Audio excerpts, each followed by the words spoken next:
Hello and welcome to the Stoughton Writers Group. I'm Mike Hardiman, the founder of the group and the author of Hartman, a Memoir. And today I'm proud to have Maureen Boyle, who's a professor at Stoughton College, director of journalism, also one of the best crime reporters I know. And I'll give you a minute. I'm jealous of you. I've always been jealous of you, and I was one to follow your career. I love the way you investigate and the way you turn a phrase too. Like she's the author of Shallow Graves, which we'll talk about in a minute about the New Bedford serial killer. But I want to talk to you a little bit of writing right away. I'm just amazed at the detail you get. And how do you do that? I get a lot of detail from people, talking to people, and going into doing research and looking at some of the original historic records, police records, court records. That's how you can get a lot of that detail. Search warrants, some of the testimony, to grand juries, and looking at old newspaper clips. Oh yeah. But you're dogged with the thing. When we go to Shallow Graves, that's amazing that was 1988. I know. It seems like it was just yesterday. Yeah, no, it makes you feel old. It did. I read your book, I feel old, and I get mad. And I get mad because it's never been solved. And the little women, it bothers me that if it wasn't for you and it wasn't for detectives in the case, that these women would have been forgotten. How quick do you think that would have happened? I think they would have been forgotten if they hadn't really pushed and pushed and pushed. And that's the one thing with this case, unless we keep the spotlight on the case and the spotlight on the women, it will get forgotten. And that's one of the reasons why I wrote the book, is because that was in 2017. I wrote the book because people were forgetting about the case, or they were remembering what happened. Some people thought that the killer was caught.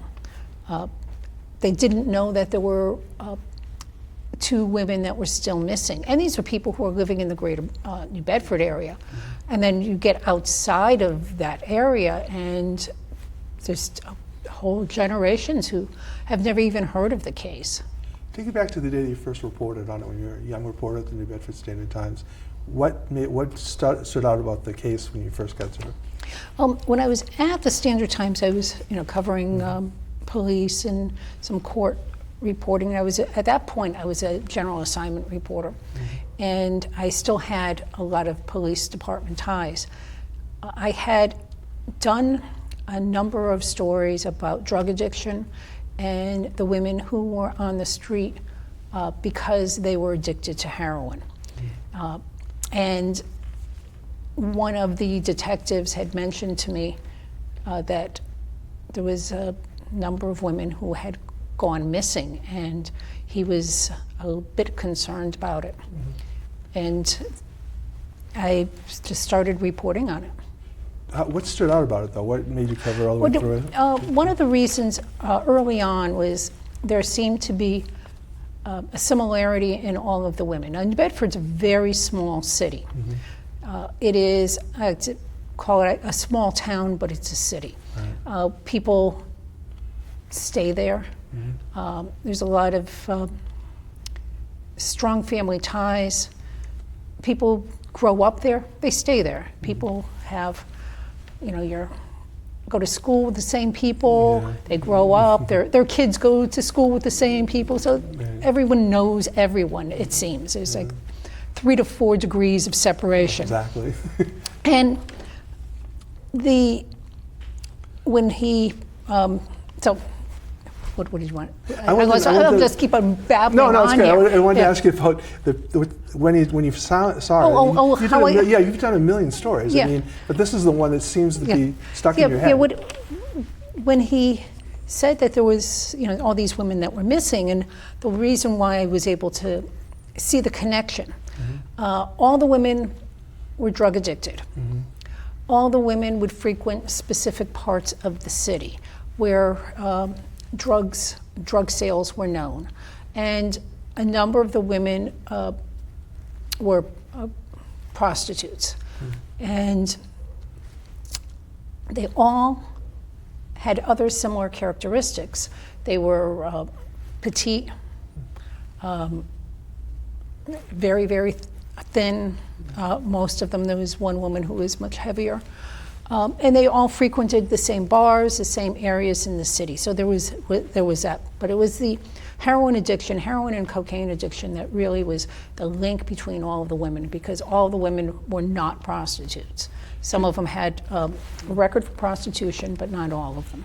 Do you think the killer stalked them for who knew who they were, or was it just random picking people up? I don't know. We'll never really know how he picked his victims, why he picked his victims, until he's identified.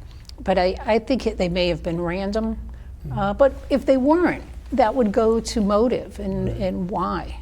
If they weren't random and he was specifically looking for certain victims, that could go to a completely different motive that we're not even thinking about. Right. You described New Bedford at the time as a snitch community where people would tell people that they would work with the police. Yeah, I don't want to use the term snitch community. I mean, that makes it seem like you shouldn't say who killed someone, Right. That's the wrong connotation on that. This was a community where, because everyone knew each other, and the cops knew everyone too, because most of the New Bedford cops at the time were from New Bedford. They grew up in New Bedford, went to school in New Bedford, and people in the community would tell them things. Maybe not everything, but they would. They'd get the information, and the fact that they were not getting the information that they needed in this case, I find very, very puzzling. Yeah, I find it puzzling too is all the prominent people that were involved too. That nobody says anything about that. You look at the case of people, the names if you live in that area and you read the book, the names jump off the page. The police, the people, Kevin Ponte. Kevin Ponte. Yeah, those names. Kenneth Ponte. Those names jump off the page. Yeah, well, Kenny Ponte, who is one of the suspects in the case, he was a New Bedford lawyer. Mm-hmm. He was not like a really good lawyer. Right. I mean, let's make it clear. He was a lawyer, but he got his start as he sort of fell into the law. When he was much younger, he was a heroin addict, and he had went into recovery after he was arrested by the state police, and he turned his life around and became a lawyer. But as anyone who knows about addiction, someone who is an addict always has to be on the alert. And when cocaine hit the streets, Kenny began using coke, and he just fell into the path of cocaine addiction. And he went to his street friends to buy his coke because he was a lawyer and a deputy sheriff, by the way, also. So he had a badge. Right. It's interesting, you go back to 1988 when cocaine came up. You talk about that too, but you also, what I'm amazed at is how many things we didn't have in criminal investigations, like DNA. And just the fact they didn't have cell phones. I mean, maybe something they don't have cell phones. Yep. You think how much cell phones is part of police work, any work, cell phones is part of too. Do you think if the technology was better then, we would have found the killer quicker? Almost definitely. I've talked to some of the investigators about that, on that very issue, and they have said if that happened today, they probably would have the killer under arrest, because there was no cell phones. I mean, there were cell phones, there were bag cell phones, people car had phones, beepers, car phones, things like that. Yeah. But what we use as cell phones, and being able to track someone via a cell phone, that just wasn't there. Yeah. And even surveillance cameras, they'd be at banks and they'd be at gas stations and a few other places, but not like it is today. Yeah.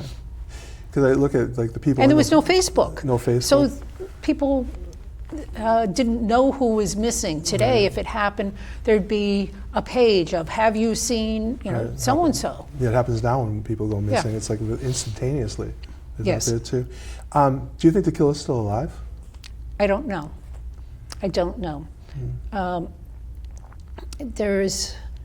There's been different schools of thought on this, even way back when.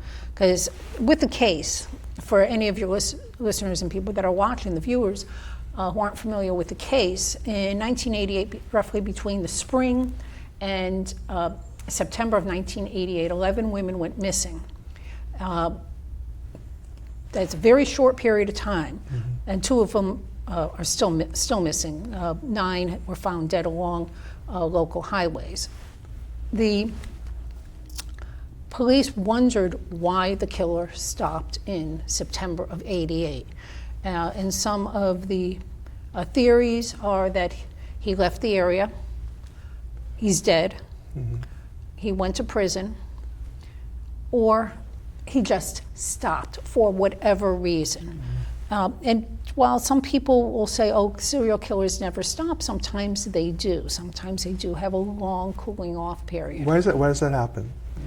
Different things that go on in their life. Really? It's crazy. Yeah, thinking that, going back to the question, if he was in prison now, they'd look at the DNA records. They would have found the prison. If he went to prison now, they'd know who he was because you do the DNA thing too. Yeah, if he went to prison now, went to yes. prison now. What made you keep, how, in the 33 years before you, it would happen and then you wrote the book, were they always in your mind? Yes. How was Yes. that? How was that like? Well, I knew some of the family members. I kept in touch with them. I was very, very friendly with one family member, group of family members in particular, and I know the pain that they went through, and I just could not believe that this killer was still free. I always thought that the highway killer would be caught.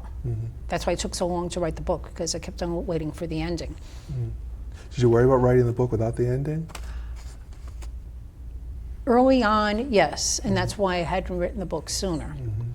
Because I always, I mean, people don't get away with murder. It's just not how it's done.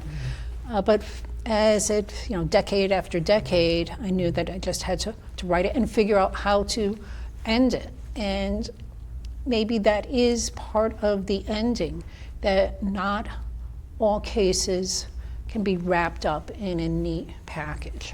Did you have your records from back then when you covered it? I had some of them, but not my. I had my notebooks. Did you really? I did, but I couldn't read my writing. That's why I always have to laugh whenever any type of prosecutor or defense attorney wants reporters' notes. I would just have to say to them, "You won't be able to read the writing." I know, it's like cryptic. Yep. But I did have a lot of some other of my files that I was able to read, and reports and things of that nature. What has it been like writing the book and bringing the forgotten women back to life, sort of? In the spotlight, rather, not life, but spotlight. It was a lot of work, and I was really quite honored to be able to tell their story and to tell their family's story.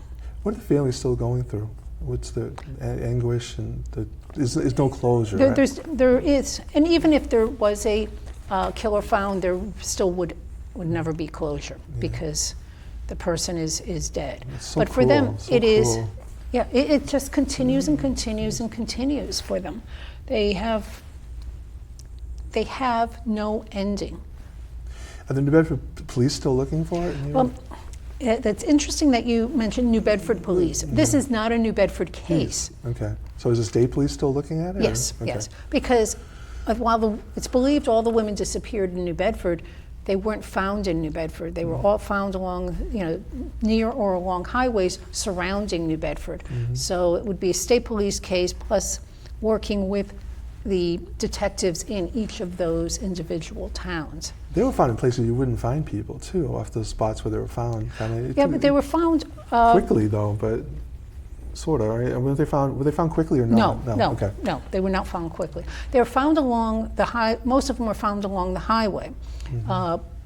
And you would only find them if you stopped your That's what car I mean, yeah. and had to get out of your car and walk into the brush. And that's how a number of the bodies were found.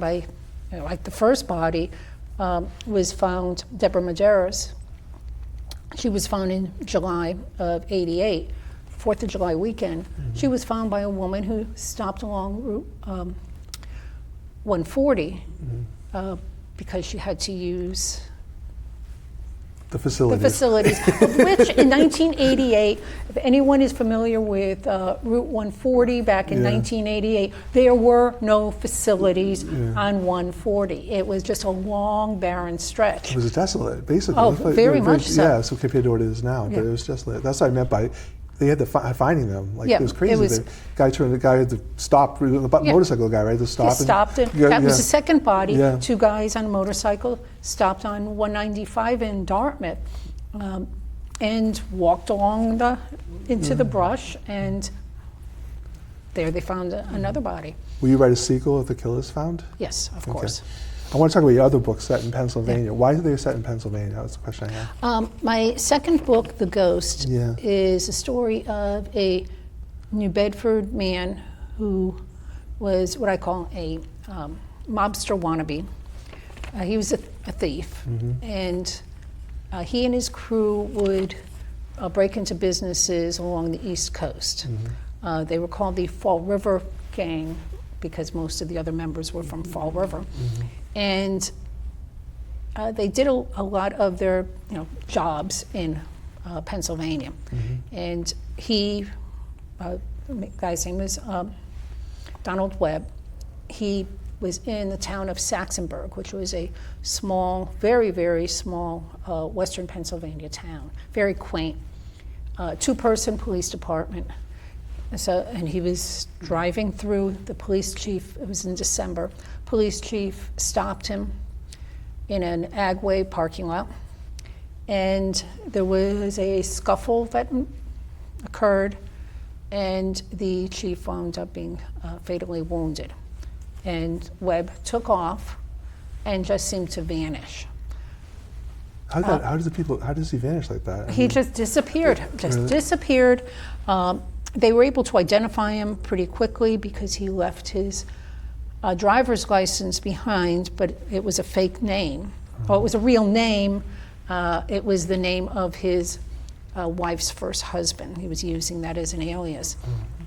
So they figured out who he was pretty quickly. But they staked out the wife's house, checked all his friends, couldn't find him. He was on the FBI's most wanted list. And then it was, decades later that he was finally found. So the story starts in Pennsylvania, but it really is a Massachusetts-based story. So the Fall River Gang wouldn't tell where he was or anything? No one would tell who he was. No one was going to say where he was, who he was with. There was some indication he was still doing robberies during that period of time. His wife wouldn't say anything. It was an interesting case. How'd you get on that one case? What made you want to do this? When I after Shallow Graves was out, I was looking for another project, and this case, I was kind of mad at myself about this case. That Webb. The murder happened in, I believe it was 83. And I started at the Standard Times in 84. And I had heard about Webb, but people in the office were talking about the case. Oh yeah, he killed a police chief in Pennsylvania, but no one ever said that, he's still missing. They've never caught him. New Bedford police didn't say anything about it. By the way, the killer's stepson was working as a New Bedford cop. Right, so entangled. Everything's entangled, yes. And he eventually wound up leaving the department. But no one was talking about the case. No one mentioned to me, this is a good story, you should do something about it.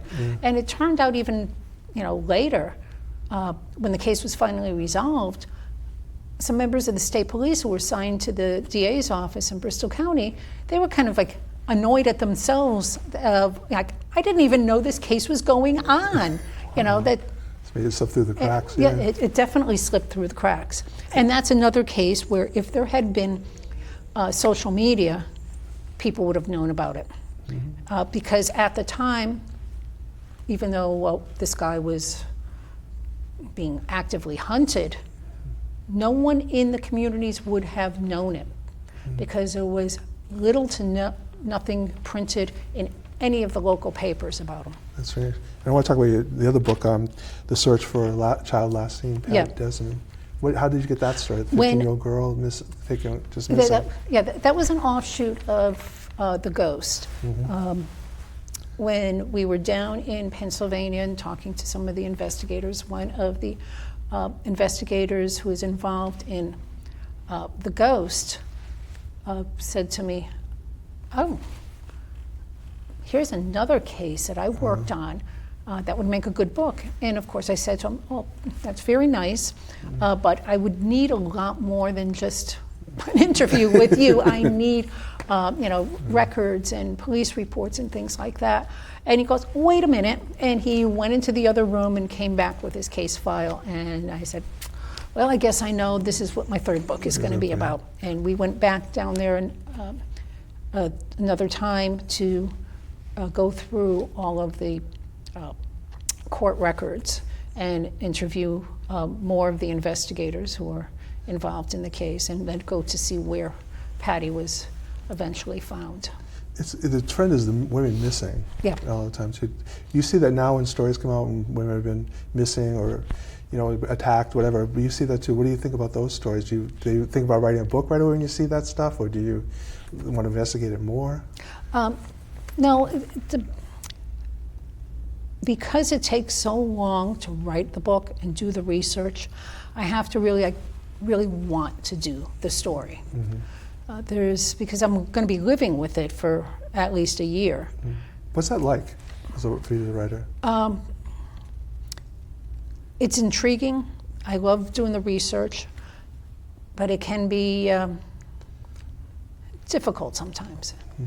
And of course, in my house, with all of my files, they are all over. You ask my husband and my son when they are our living room, not the family room where the TV is, but the living room. The room that's supposed to be pristine, that has boxes and boxes of files for the project that I'm now working on. I know you're not a newspaper reporter now, but that never leaves you, right? I mean, No, it never does. And the skills I learned as a reporter serve me very, very well today when I'm investigating and writing true crime. What I like doing now is I can really delve into the story and give it more breadth. Have you thought about ever writing anything else? Another true crime story? I don't rule it out. I mean, I've tried my hand in fiction. Some of it is absolutely god-awful. But your books read like fiction. They read like that because you're involved in it and there's so much detail. And like we talked about first, you describe things so well. Well, that's one of the reasons why I may find writing fiction so difficult, because things that are true are just so much more engaging and interesting. I found when I write the fiction now, I steal characters from my journalism days, and I change their name and change the traits and what they look like, but this is the same character. And hope that they never figure it out. No, hopefully never figure it out. With part of the Stoughton writing group is to promote authors like yourself, but it's also would-be authors and would-be writers and things like that. What tips should you give somebody that wants to write a book? And they're sitting there, they got information, they got the thought. What would you do? What tips would you give them? They have to just sit their butt in the chair and start writing. Write an hour a day. Find the time to do it. Do you write an hour a day? Is that your? When I'm actively writing, 1 to 3 hours a day. And do you put a time limit on that, or do you to yourself? No, but usually after 3 hours, you need to. Yeah, the eyes are blurry. Yes, and staring at the screen can be. How rewarding is you a writer now, but you're a teacher now? You're teaching people to do this, and you're very good at that too. You're good at everything, but you're really good at that. Thank you. That's so sweet. You want to handle my PR? I know. I told you, my idol.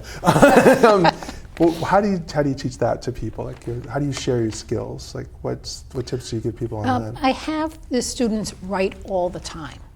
In each of my classes, the writing journalism classes, because I teach, as you know, I teach at Stonehill, Yeah. teach journalism at Stonehill. In the writing portion of the classes, the writing every class period, whether it's the whole class period or generally at least 10 minutes each time. And you only get good through practice. Right. The I was more one of the you things I write, was told. you That, get- yeah, I was told a carpenter always hits nails. Yes. If you don't hit nails, you're not going to get good at hitting the nails. Yeah. What got you into this? What made you want to be a reporter? You think you were born with it?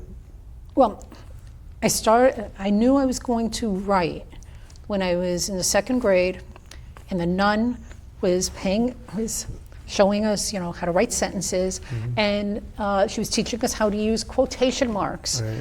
And I was usually in class, like looking around, and I have a clear memory of this. I'm looking, I better pay attention to this. This is something I need to know. And so. Did she teach you to write cursive too? Oh, of course, Yeah, of course. We learned in this Catholic school cursive Yeah. with the old ink pens. They were horrible. Yeah, that was horrible. Yeah. When did you realize that it was going to be your career? Like, were you in college or younger? Or like in high school? Younger. When I realized that you have to be able to make a living, with medical insurance and all of that stuff. I wasn't born to great wealth, so there was no way anyone was going to let me just sit back and write, looking out the window. And I saw that you could make a living working as a reporter, and that's how I started. When I was in high school, one of the teachers sent me to newspaper fund workshop during the summer. It was for inner city kids. Where'd you grow up? Bridgeport, Connecticut. Okay. And you went to the University of Bridgeport Yeah, too? Yep. it was at the urban workshop and urban newspaper workshop, and it was a 3-week program. And after that, I was working at the high school paper. I went to University of Bridgeport on a scholarship, and then during the summers I was interning at the Bridgeport Post. I was going to BU in high school for journalism the day, and I told the professor I wanted to be a banker. And he goes, "You're not going to be a banker, you're going to be a journalist." And he bet me that I'd be a journalist. So I had to send him a letter when I got my first journalism jobs too. I really want to thank you for this. I really appreciate your lending your time. I mean, you're a busy person, and I appreciate that. And I really appreciate your support for the Stoughton Writers Group too, by being on. I know you're sharing your skills, which is a great thing to do. I mean, you got these skills, you got to share them. Yeah, you definitely do. I mean, there's so many good national groups out there.